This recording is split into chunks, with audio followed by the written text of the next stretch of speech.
Okay, here we've got Investigation 9 on page 552. This video won't cover the entire investigation, not every single activity or problem to do. I'm just going to do 3 from the investigation and then 1 that will be coming up in the lesson just to get you guys enough information so that you can do the problems in your lesson. Now, if you want to go through and work the entire investigation to give you a really full understanding of it all, then that's totally fine. I'm just not going to be doing that in the video. So, on page 552, we're starting at the top. It says, functions may be displayed in graphic form on a coordinate plane. To graph a function, we let each x, y pair of numbers serve as coordinates of a point on the plane. So you guys have been doing functions, such as maybe one here, where you have y equals x plus 1. All right, now if x is 0, 0 plus 1, then y will equal 1. If x is 1, 1 plus 1, y will equal 2. If x is 2, 2 plus 1, y will equal 3. If x is 3, x plus 1, y will equal 4. You guys have been filling out these type of functions.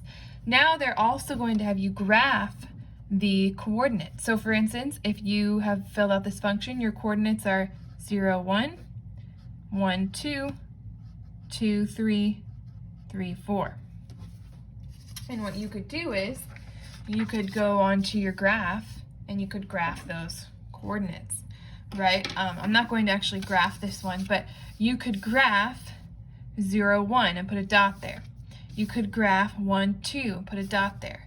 You could do 2, 3, 3, 4, and then you could connect all your dots and you could make a nice line and you would have graphed the function, okay? Now we're not going to do that one. You can look at the example in your book if you want to get the full picture. But we are going to do this one here. This function says y equals 1/2 x minus 1. Okay, well, if we have these numbers, these values for x, 0, 1/2 times 0 would be 0, and 0 minus 1 would be -1. For 2, 1/2 times 2 would be 1, and then 1 minus 1, that would be 0. If you did 4, 1/2 times 4, that would be 2. 2 minus 1, that would be 1. So I hope you see how we're getting these numbers. Okay, then let's go ahead and graph these, okay? So if you haven't made yourself a graph yet, go ahead and do that. So pause the video and do that. Make yourself a graph. Now just remember, when you make your graph, make sure your numbers are on the lines. If your numbers are kind of in the middle, like if you have your 1 here and then your 2 here, you're probably going to get confused as where to put your points. So make sure your numbers are right on these lines here, and same thing as you're going up. Okay, so go ahead and pause it and make your graph if you haven't done that. Okay, if you've made your graph now, we are going to go ahead and graph this function. Okay, so if we look at our x, y's, okay, we have 0, -1. Okay, so we're going to come over here and we're going to go 0, -1, put a dot there. Then you have 2, 0. So we're going to come over and we're going to do 2, 0. Then you have 4, 1. So we're going to come over and do 4, 1. Right? 0. Oh, 0. Oh, okay. I was going to say something doesn't look right here. It's not a very good eraser, but okay. So I did that one wrong. 0, -1. That should be, I think I was 0, -1. That should be right here. So then 2, 0, and then 4, 1. That one should be here. Okay. So sorry about that. Okay. So we've got a dot here, and a dot here.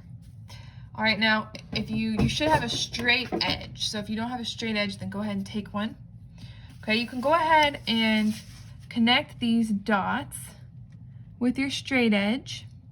And actually, I'm going to extend the line. Let's see if I can get this better. Extend the line through these dots farther than just the 3 dots. Okay, so I'm going to start up here. Draw my line. Okay. Now, this is a line here, and I'm going to draw arrows to show that it could keep going. My coordinate plane is too small. It's only going to 15, so I can't keep going, but it could if I had a bigger coordinate plane. Now, we have these 3 dots here, but you can see that you're going to have other dots if you wanted to add on to your function. Okay, you could have a dot here where the line intersects a point, and here, and here. All right, now right here, your line does intersect, but it's not at a nice even, 9 and then 3 and 1/2. Okay, so we're just going to put dots on the ones where it would be really easy to make a coordinate, such as 8, 3. Okay, so let's just pick one of these. Let's do 6, 2. Let's go put that in our box that we started with and see if that would go with this function. Where did oh, here's my pen. Okay, so let's add on 6, 2. Okay, let's see if that would work. Take our, 1/2 times 6, 3. 3 minus 1, that would be 2. Okay, so that would be a good one. All right, now, if you look in your book, it'll say, can we find a pair of numbers that satisfies the function in which the x number is negative and the y number is positive? All right, so would there be one where the x is negative and the y is positive? No, we can see that the function doesn't go into the second quadrant, so it's not going to work. All right, so the answer to that question would be, on letter B, would be no. All right, there are other functions to consider. If you look at the middle of page 533, it says, the relationship between the side of a square and the perimeter of the square is a function that may be graphed. In the equation, which is right here, we use S for the length of the side and P for the perimeter. We are graphing the numerical relationship of the measures, so we will not designate units. It is assumed that whatever unit is used to measure the length of the side is also used to measure the perimeter. So this is the perimeter of a square. So all 4 sides are equal. So all you have to do is figure out the length of the side, multiply it by 4, and you will get the perimeter. So they've put some numbers in for the sides, 1, 2, and 3.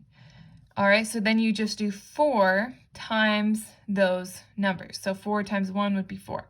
4 times 2 would be 8. 4 times 3 would be 12. All right, now we can go and graph this. Now, your coordinates will always go, this you treat as your x, and this you treat as your y. So in this case, you've got 1, 4. So we can come over here. We can do 1, 4, 2, 8. We can do 2, 8, 3, 12, 3, 12. All right, now we can extend this. All right, now I'm going to do something here, and I want you to be thinking why I'm doing it this way. Okay, for this one, I am not going to draw this all the way through. I'm going to start at the origin, and I'm going to just begin there and go up. All right, and we could keep increasing, but we're out of room. All right, so my question is, why did I start at the origin? Why not extend the line all, well, it's not a line, it's a ray, because we have an endpoint here. So why did I draw a ray instead of a line going all the way down here?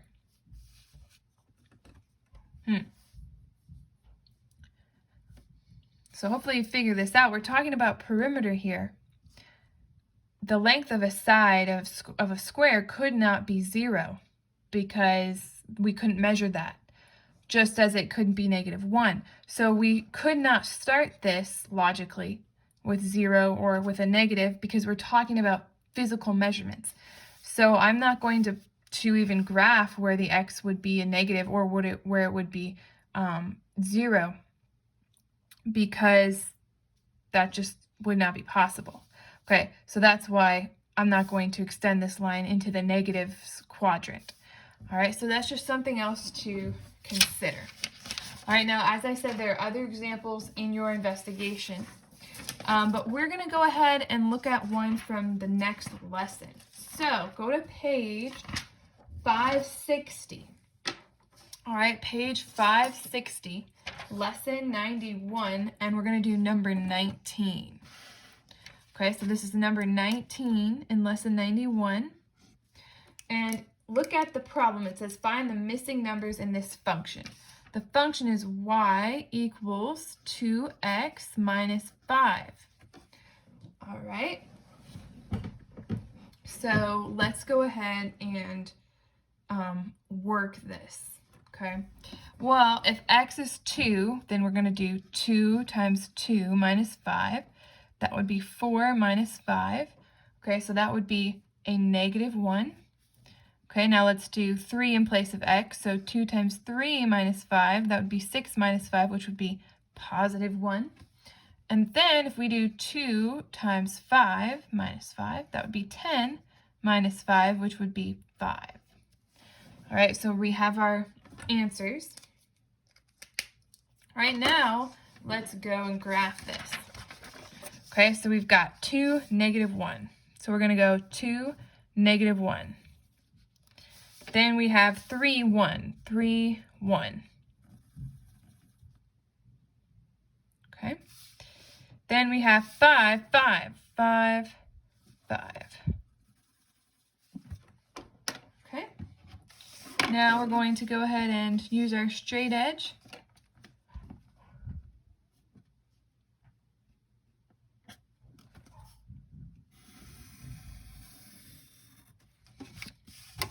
And you can draw your arrows to show that this function could continue on. And in fact, you should, because it says plot the xy number pairs on a coordinate plane and draw a line showing all xy pairs that satisfy the function. So we should draw our arrows because there are more pairs to consider, but we just don't have a graph big enough. So in your lesson, this is what I would expect to see on your graph paper. Okay? All right, that is investigation 9, and those will be coming up in your lesson. So feel free to look back at the investigation if you're now remembering how to graph those.